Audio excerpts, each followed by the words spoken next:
We are just rolling through these modules. Welcome to Module 5, and might be the actual most important module of the entire sequence so far. This really is probably one of the most important foundational modules, and for that reason, I brought on an expert. Oh my gosh, thank you. If you guys don't already know Janelle McMiller, she is the Director of Operations for Spark, and also is known as the Manifestation Queen.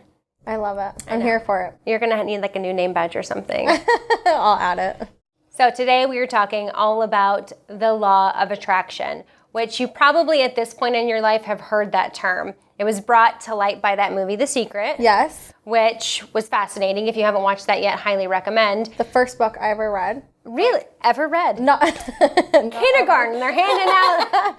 But you know what I mean? Once I got on this like journey of wanting more for my life, I read the book The Secret. I didn't know that about you. Yeah. Wow, that actually says a lot because I still have it. Holy moly, like you have manifested and created so much stuff in your life. So for those of you who aren't familiar with what the law of attraction is, I'm going to give you my best description of what that means. As you know, it's a scientific fact, everything in our world is made up of energy.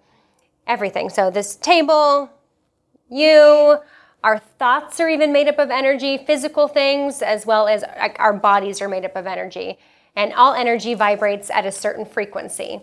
And like frequency attracts like frequency. Hey. So if you are in a high vibe state, which are high vibe emotions or joy, passion, excitement, gratitude. We'll put a list of all of the high vibe emotions down here in the download box. But there's also low vibrational energies as well, which is jealousy. Yeah, jealousy, fear, anxiety, anger. And there's a lot that I think that fall in the middle. Like for me, complacency or even contentment can fall kind of in the middle range. Well, if you are wanting exciting, high vibrational experiences, like let's say, I don't know, like being a best-selling author or having an amazing relationship. Yeah, having a lot of money even can be high vibe depending on beautiful experiences, what you do with it, travel. But if you're constantly hanging out at a low vibrational state, so if you're constantly feeling like anxious or depressed or worried or just unhappy in general, then blocking it. I mean, you're just never going to be able to get all of the exciting stuff coming from a low vibrational state. So if this is new to you, you might be thinking like, oh, this is a little over the top for me. This is a mixture of some spirituality principles, but also like some... It's so scientific though as well. So scientific. As the years go on, they're realizing more and more and more how truly powerful this is on a scientific level. Not just the woo-woo, but like this is real. This is legit. Oh yeah, absolutely. And if you follow anybody or if you like read any autobiographies or like highly successful people, Oprah, like they believe in this stuff. So, for me, that when I first learned about the law of attraction, it made me realize that the things that I was really wanting in my life, I was trying to get them, but constantly having like a negative emotion towards it, specifically with money. So I wanted to have an abundance of money, one, so I wouldn't be stressed out financially anymore. But I wanted to do like these great things and create great experiences. But whenever I thought about money, I'd feel stressed and I'd feel anxious and I'd feel worried because there was never enough of it. So you had the scarcity mindset. I had a scarcity mindset. And there was no way, I was like this aha moment where I'm like, holy hell, I can't get all of the exciting stuff because I'm constantly stressed. So that was really a big game changer for me. I had to change my emotions around money and what I thought of when I thought about money, and like it 100% worked. Once you believe that it's abundantly ready for you, not only that it's ready and waiting for you, but money loves us and we love money, and it's just this like beautiful relationship that we get to have and hold. Yeah. And then so it wants to show up for you and be there for you. Do you think that we are meant to stay as humans like constantly in a high vibrational state? No. No, I mean, I think it's like an ebb and flow. I don't think that we should stay in any state for a consistent, like, long period of time. I think that we have to experience some low, some in the middle, some in the high. But I think that we should be mostly high vibe. Maybe not even clearly at the top. But I think of it more as like you have like low, middle to low, middle to high, high. I personally like to stay like high, middle to high. Like that's where I like to be. If I get to that middle point, that's when I'm like, I need to check in with myself. Because once you start dipping down, like you never really want to be low. And when you find yourself, and that's how I think of like depression, because I've battled with depression. Like that's that low energy. And so I like to catch myself before I get there because I don't want to get stuck there. So how do you get out of a low vibrational state then? What are some practices? Because I know you have, I mean, you're like a professional at this now. And when you get to, I mean, and I agree with you, one, that it is an ebb and flow. Yeah. And that the more that you consciously are aware that you are in a low vibrational state, the quicker you can get out of it. Yeah. So we are meant to go through these hills and valleys, but you're not meant to stay low for a long period of time, which unfortunately I think so many people are. How do you get out of a low vibe state? Well, I mean, I think that the biggest thing is being able to identify that you are. So it's really knowing yourself, knowing who you are, and being in tune with your own feelings and your thoughts and your emotions. And if I notice like I'm dipping down, meditation for me is probably the biggest thing. Breathing exercises, reminding myself who I am, what I want, who I'm going to be. Mm-hmm. So affirmations, and really just visualizing, taking the time to think about and really see my future and what it can be. So the little caveat there though is then you can have anxiety when you're really visualizing if you're not in the best place, because then if you're visualizing a future and there's not enough certainty in a positive way, then you start getting anxiety. So it's really thinking about a key thing, like a trip that I want to go on with my family, and visualizing that and like just sitting in those emotions of gratitude and excitement. I'm able to then pull myself out of that low vibration and lift myself up. Ugh, I love it. And I'm so glad that you mentioned the G word, gratitude, because I feel like gratitude is the most high vibe emotion that you can have. And it's so hard. I mean, you just literally cannot feel grateful and feel sad at the same time. Right. And so I know that you have a gratitude practice that you do every day. Oh, every single day. I think that that's one of the key things to the life that I've been able to build, is really having gratitude for everything I've experienced. Like true, deep, honest, genuine gratitude for even the worst of situations. And then gratitude every single morning that I wake up. And I go through my whole list. And it's not just, I'm grateful that I'm alive. I mean, it's like, I'm grateful that when I turn that switch, electricity comes on. I'm grateful that when I turn on the water, it flows out and it's clean water. I'm grateful for my family, my vehicle, my home. I mean, I really go through every single thing in my life. But then also following that is I'm so grateful for this future that I'm creating, this life that I get to live. Yeah. Oh, and I'm so glad that you mentioned that, because that's so key, that when you're thinking about your future, and like you really have to tap into the emotions of what it's going to feel like when that comes to you. Yes. And so if your mind is visualizing something happening, so say maybe it's that trip with your family, and you can like feel what it feels like when when you're on the beach or when you're on the roller coaster, whatever it is that you're doing. Well, it's just like people who want to attract money or a different job. You can't just think like, okay, I want $5,000. Well, for what? Like, what do you want to do with that? It's not enough just to say you want something. You have to know why you want it, and then you have to feel the feelings that you're going to experience, the feelings that you expect to experience when you have that thing. So whether, like I said, it's money or a job or a relationship, it's really holding on to the feelings. Like, I want to have this relationship because I want to feel love, protected, safe, secure. I want the support. I want the passion. And then just literally closing your eyes and feeling those feelings just run through your entire body. I mean, I get it when I visualize. There are times when if there's something I truly want, where I will, if I'm visualizing that vacation, let's say, I'm thinking about where am I going to eat? How's it going to feel when I pick up my coffee in the morning and I drink it, and I physically, I bring it into the physical world by imitating what it's going to be like. So how powerful is that? I think that's how I'm able to manifest so much before events. Like when we were at Spark Portland 2019, I mean, days leading up to that, it was visualizing walking in through those doors, feeling the emotions of everybody else and that energy and what it was going to be like. I see it from my eyes, and I see it as a way of looking in, like, well, how does everybody watch me walk in? Like, because I think too, we are responsible for the energy that we receive. We're also very responsible for the energy that we give. And so I want to be able to give. I want to cultivate this amazing energy and spread it out to everybody else. Yes. High five to that. High five. So what do you do then, or what do you recommend people do when they're trying to stay at a high vibe state, but they're surrounded by low vibe people? This could happen at work sometimes. I mean, it can happen with our own family, really. Yeah. My first tip is boundaries. Boundaries really come in alignment with having respect for yourself. So respect yourself enough to put up some boundaries, to do it with love, with appreciation, have clear communication, letting that person know, or a group of people know, hey, I need to set up some boundaries because this is how I feel. And I'm communicating with you so that you know where I'm coming from. And then if they don't respect your boundaries, then you get a little bit more of that like tough love.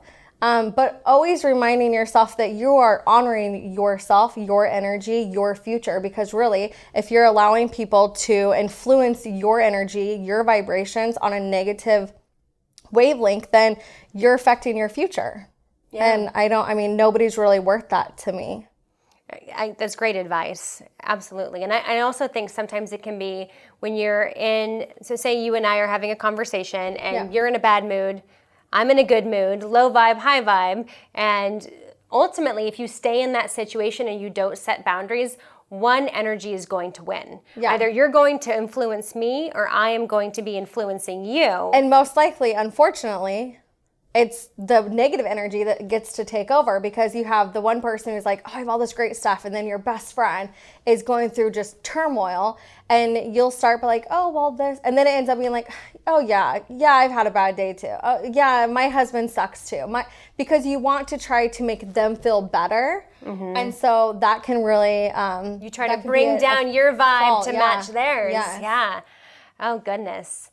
Well, and I think sometimes it can be hard when you are actively trying to raise your vibration and be joyful and happy and stay out of that negative space, that it can be hard for people who are around you that they're not used to you being that way. And the people, they want you to be who they're familiar with. Yeah. They want that comfort of knowing that. I know Janelle is going to bitch about her husband right now because she's bitched about her husband. She doesn't really. She loves Matt. Oh my gosh. Obsessed. But when you start coming in and being this different vibration, because it's not familiar for them. Yeah. So it scares them. They don't know what's going on. They don't know.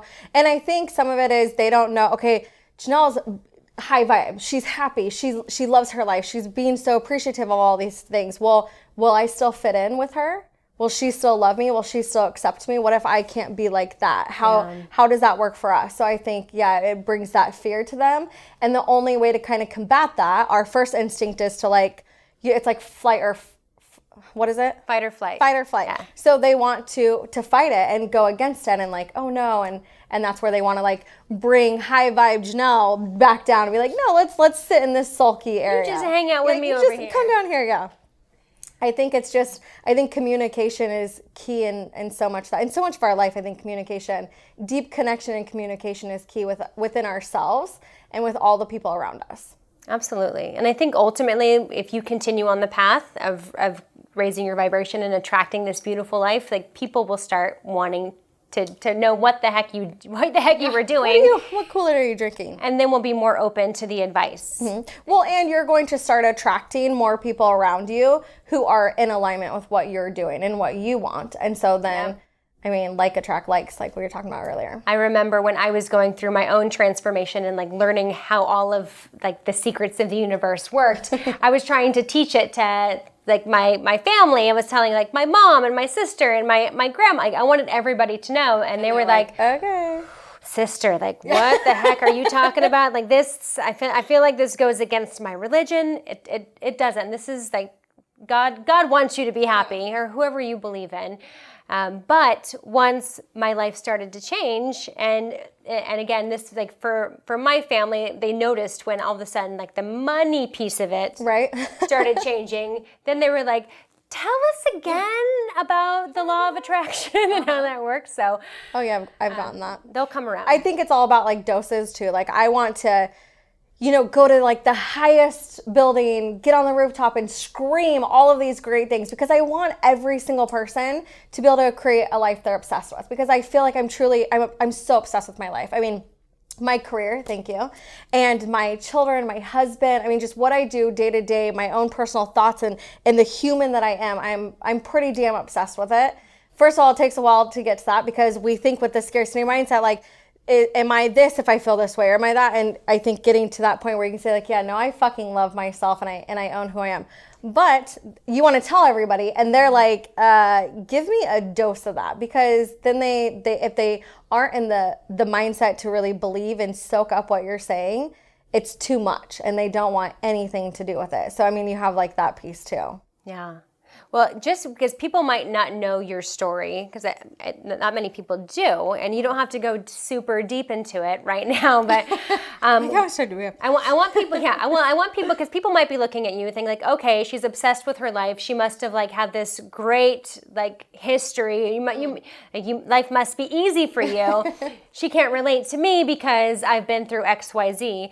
Like, where were you before you read The Secret, before you learned like the laws of the universe? So I love how you said that, because like I shared earlier, I mean, I've battled depression. I mean, I'm talking where you're like crying in your closet every day. Anxiety to where I felt like, where I would have I don't even want to call them panic attacks, but because I want to honor the people that have very strong panic attacks, but I felt like, again, like I couldn't breathe, my heart's racing. I can't even have a thought because my mind is racing so much. I had a very complex childhood. I know what I was going to say. I'm happy that you brought all that up about being able to relate, because one of the ways that I'm able to give gratitude for everything I've been through is knowing that because I've gone through all these things, I am able to have such a wide perspective and be able to relate to so many people. So, very, like I said, complex childhood. I had a few step parents. My mom had multiple personality disorder, perimeter agoraphobia, so she didn't leave her house. I went from that. I met the father of my two children when I was 12. We got into our little relationship when I was 14, pregnant at 15, had my first daughter when I was 16. And it wasn't the most fulfilling life. It was a very complicated at time situation, my ex-husband and I. And in 2013, I'm just gonna like really fast forward, because there's so much I could say about that, and a message maybe on a later date, where I would love to just encourage women that it doesn't matter what you're in, the relationship you're in, what it looks like to other people, or even how scared you may be to leave. You always can. Like, we always have the choice to be our best selves and live our best lives. But 2013, I left that marriage. I was 26 years old. Shortly before is when I picked up the book, The Secret, because I knew that I was just so unhappy, and I knew that there was something more. I knew that life didn't have to be the way that it was. And with reading that book, I started getting little like, you can manifest things, like you can bring little things into your life.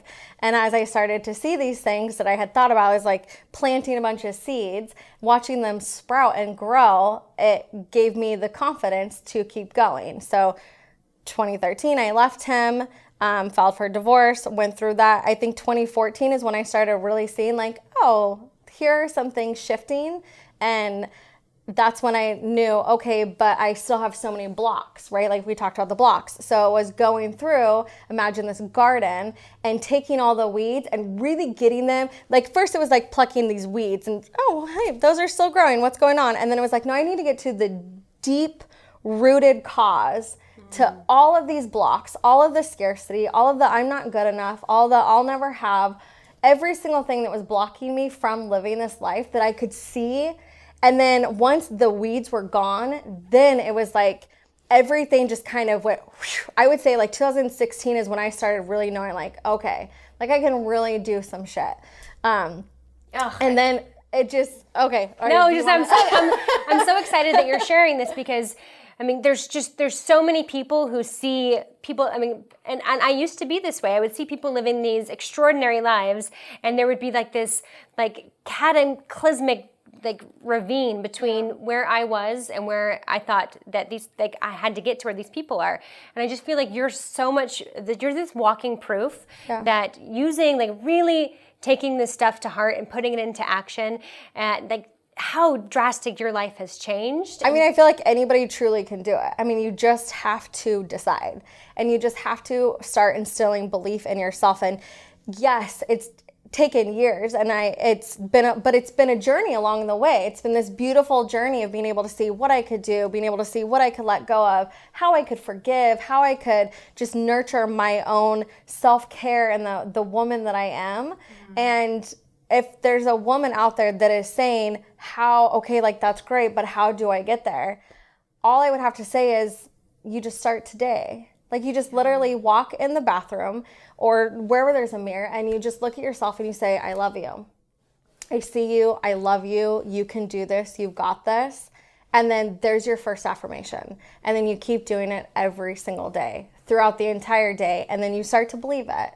And then you start to see the different things. Oh, my heart just loves you so much. I'm so glad that you came on to do this module. Thank you for inviting me. And you actually set things up perfectly because you were talking about all of the weeds that are growing in the blocks. And right now, these first 5 modules are the foundation of uncovering and pulling out those weeds. And every module from here on out is going to be identifying the weed, going down to the root and pulling it the F out so you can continue to plant the garden, the seeds of the life that you want to create. And you create that life that you're obsessed with. Hell yeah, you do. And then you help others. Oh my goodness. So this module is followed up with a worksheet.